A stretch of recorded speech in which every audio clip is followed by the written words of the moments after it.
दोस्तों नमस्कार। जी। सहारनपुर की सियासत में लगातार कुछ नए बदलाव हो रहे हैं और आज बात नकुड़ विधानसभा की होगी, जहां पर नकुड़ विधानसभा के युवा नेता चेयरमैन संदीप चौधरी जो हैं, उन्होंने समाजवादी पार्टी को अलविदा कह दिया। बकायदा एक चिट्ठी लिखी है समाजवादी पार्टी के आला कमान को और तमाम आरोप उस चिट्ठी में लगाए गए हैं। खुद संदीप चौधरी हमारे साथ बातचीत करने के लिए मौजूद हैं। संदीप जी, स्वागत है आपका बीजीटी न्यूज पर। धन्यवाद बहुत बहुत धन्यवाद सचिन जी। संदीप जी, आपकी एक चिट्ठी हमने देखी। उसमें आपने तमाम बातें समाजवादी पार्टी को लेकर कही हैं और पार्टी भी छोड़ने की एक प्रक्रिया जो है उसमें सब बातों का जिक्र है। आखिर ये मनमुटाव समाजवादी पार्टी से क्यों हुआ? देखिए, लगातार मैंने पूरी चिट्ठी में बड़ा विस्तृत रूप से बड़ा विस्तार से लिखा है सब कुछ। हम्म। कोई भी बात मैंने नहीं छिपाई है। 92 93 से लेकर के और आज तक हम्म। परिवार में जब जब दादाजी से लेकर के पिताजी और हमने जो जो काम किए जी। और ये जो चीजें लिखी है ये विद प्रूफ है। हम्म। जब जब हमने संघर्ष किया, जब तक हम लोगों के साथ खड़े रहे, चाहे विधानसभा चुनाव हो, चाहे पंचायत चुनाव हो, चाहे एमपी चुनाव हो, जब एजेंट तक पार्टी को नहीं मिलते थे तब लोग हम और हमारा परिवार पार्टी के साथ हमेशा खड़ा रहा। हालांकि परिवार ने कभी बहुत मंचों की राजनीति नहीं करी सचिन जी, जी। लेकिन 2012 में इसी उम्मीद के साथ कि अखिलेश जी के हाथ में बागडोर है, तो हमने भी समाजवादी पार्टी ज्वाइन करी। अपना वकालत छोड़ करके हमने समाज सेवा के लिए हम राजनीति में आए। लेकिन लगातार तभी से लेकर के 2014 में हमने जिला पंचायत के टिकट के लिए मांग की, वहां हमारा टिकट काट दिया गया। तैयारी करा करके हम जीत करके आए, जीत करने के बाद फिर दोबारा हम अखिलेश जी से मिले। फिर हम्म। लगातार हमारी 22 में विधानसभा का हमने जो है आवेदन किया, लेकिन अचानक जो है हमारे यहाँ 4 आवेदन थे, जिसमें से जी। सिर्फ 1 या 2 आवेदन ऐसे थे विधानसभा चुनाव में जो नकुड़ के लोग रहने वाले थे। लेकिन अचानक से ऐसा प्रत्याशी हमारे ऊपर थोप दिया गया जो लगातार पार्टी की विचारधारा के विपरीत रह करके गालियां दे करके वोटर्स को हमारी पार्टी के वो पार्टी में ले लिया, और आज वो कहीं भी नहीं है। किसी हम्म। संघर्ष में, किसी जो पार्टी कार्यकर्ता जिसको वोट देगा, जिसको 1,03,000, मेरी ही विधानसभा की अगर मैं बात करूं, तो जिन लोगों ने 1,03,000 वोट दी है सचिन जी, वो किसके पास जाएंगे? वो हम्म। तो क्षेत्र में आ नहीं रहे, ना क्षेत्र वाले उनके पास जा सकते हैं। तो कहीं ना कहीं बहुत गलत डिसीजन, काफी टाइम से जो लगातार लगातार जो गलत डिसीजन हो रहे हैं, उनसे सच में, चाहे विधानसभा में टिकटों का आवेदन वितरण हो, चाहे टिकट जिस तरह से दिए गए हैं विधानसभा में, जिस तरह कार्यकर्ताओं की, और मेरी नहीं, बहुत से कार्यकर्ताओं की जो उपेक्षा लगातार, जो पुराने कार्यकर्ता हैं उनकी उपेक्षा हो रही है, तो उस देखिए वजह से संदीप भाई, अब बहुत सोच सवाल समझ। ये है, संदीप भाई सवाल ये कि आपने अपने व्यक्तिगत कारणों से इस्तीफा दिया है कि भाई मुझको जिला पंचायत का टिकट नहीं दिया, संगठन में मुझे एडजस्ट नहीं किया, मुझे सम्मान नहीं दिया जा रहा, या आपकी दिक्कत ये थी कि पार्टी के अंदर बाहर से आए लोगों को टिकट दे दिया गया, पार्टी के अंदर सही सचिन नेताओं को जगह नहीं दी जा रही है? सचिन जी, व्यक्तिगत अगर हमारा होता तो हमारी लड़ाई तो 2014 से थी पार्टी से। हम्म। व्यक्तिगत अगर हो तो हमें तो 2015 में टिकट नहीं दिया। 2021 में मेरे सामने जिला पंचायत में खुद संगठन के लोगों ने 2 प्रत्याशी इसलिए उतार दिए कि संदीप चौधरी को हरा दिया जाए। मेरा अगर व्यक्तिगत हो, लेकिन मुझे दिख रहा है कि पार्टी को हम लगातार ढोते जा रहे हैं, और हम ऐसे चेहरे पार्टी के जो पुराने भी हैं और पुराने के साथ साथ संघर्ष करते हैं, मुकदमे दर्ज कराते हैं, प्रशासन के साथ लड़ते हैं, लोगों के लिए लड़ते हैं।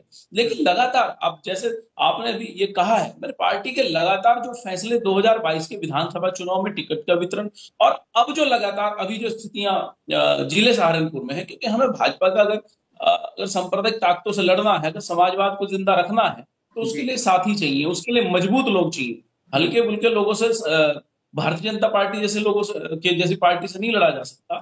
इसलिए ये बड़े दुखी मन से आज हमें फैसला लेना पड़ा। लेकिन संदीप भाई, आप अखिलेश जी से मिलते रहे हैं, अखिलेश जी से आपके अच्छे संपर्क रहे हैं, अचानक इस तरीके से पार्टी को छोड़ना, क्या जिले के समाजवादियों को आपने इस बारे में कभी इत्तला नहीं किया, कभी उनसे बैठकर इस विषय में चर्चा नहीं की? और बहुत दिनों से तो संदीप भाई आप पार्टी की उन मीटिंग्स में भी नजर नहीं आ रहे थे जहां पर पार्टी के सभी नेता जुटते हैं, पार्टी कार्यालय पर आप नजर नहीं आ रहे थे, तो कहीं उपेक्षा का एक शिकार खुद को मान रहे थे पार्टी में?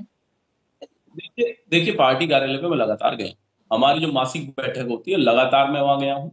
अभी मुलायम सिंह जी के उसमें जो है, अभी 17 18 तारीख में एक शोक सभा रखी थी, जी। जिसमें मात्र 20 लोग पहुंचे थे सचिन जी, मात्र 20 लोग। हम्म। मुलायम सिंह जी की श्रद्धांजलि सभा, मात्र 20 लोग, कोई प्रभारी नहीं गया, कोई बड़ा जो टिकट लेने वाले लोग थे वो नहीं गए।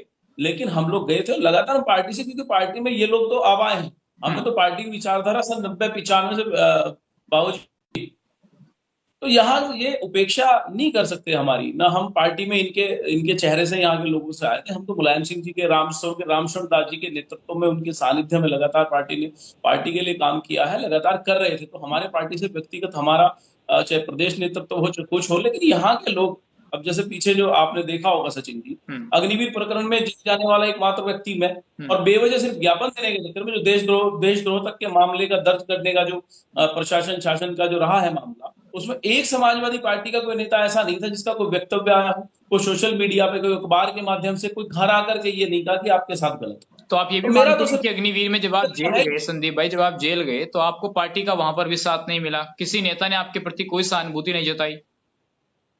हालांकि मुझे लगता है जी कि शाहजहान मसूद तो आपसे मिलने भी आए थे, ये वो समझ।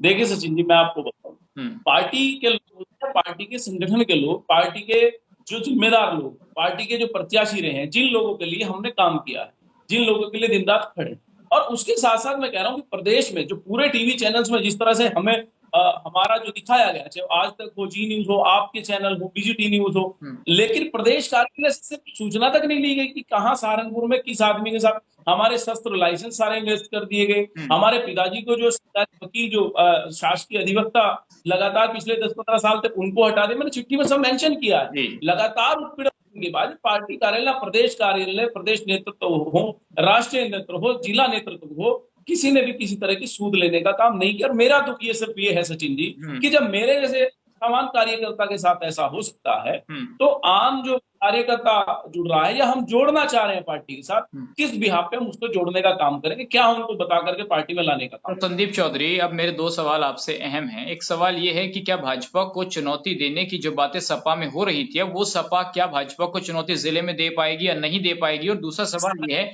कि सपा का नेतृत्व क्या जिले में कमजोर हो रहा है?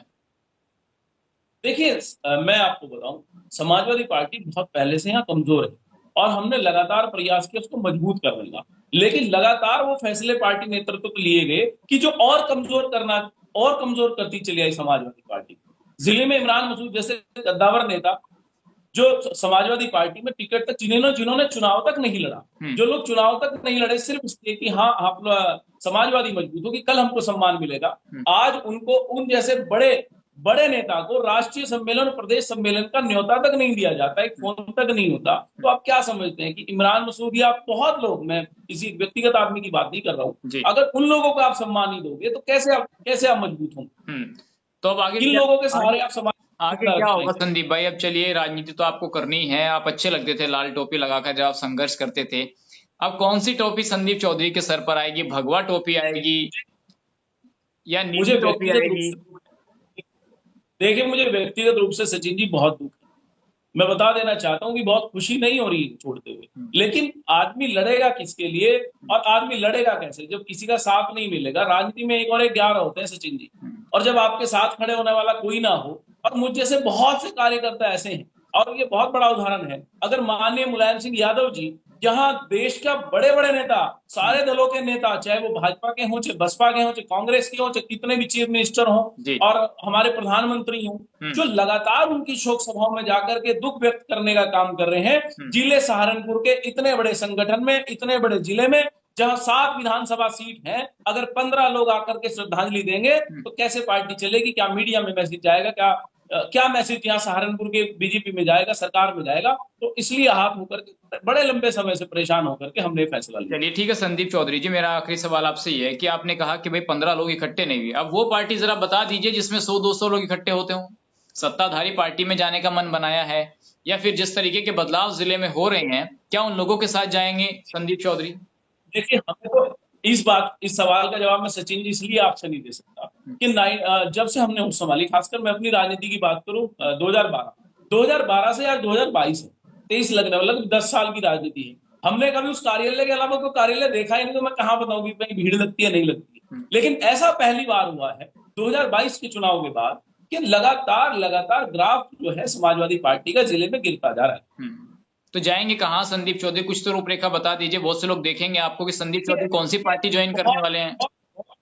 बहुत साथियों से बात हुई और बहुत साथियों से बात करके हमने फिलहाल ये फैसला लिया कि हमारा राष्ट्रीय अध्यक्ष और प्रदेश अध्यक्ष जी को आज, क्योंकि कल मुलायम सिंह जी की शांति पाठ रखा गया था, हमने मेरे घर पे भी मैंने जो है उनका कार्यक्रम रखा था, और उन्हें श्रद्धांजलि देने के बाद हमने लेटर ये टाइप कराया और आज हमने दिया, और आज हमने भेज दिया है प्रदेश नेतृत्व, राष्ट्रीय नेतृत्व हमने भेज दिया। उसके बाद त्योहार है, त्योहारों के बाद एक बड़ी मीटिंग करके सब लोगों को बुला करके, जहां सब लोग संतुष्ट होंगे, जहां सब लोगों को राजनीतिक भविष्य अपना उज्जवल दिखेगा और जहां हमारे साथी मजबूती महसूस करेंगे, जहां सम्मान मिलने जैसी संभावनाएं होंगी, वहां जाने का काम करेंगे। चलिए अंतिम सवाल अभी सिर्फ पार्टी से इस्तीफा दिया। अंतिम सवाल संदीप भाई की देखिए, पार्टी के आपके बड़े नेता थे, इमरान मसूद का जिक्र आपने किया, उन्होंने पार्टी छोड़ दी, उन्होंने ठीक किया बसपा में जाकर?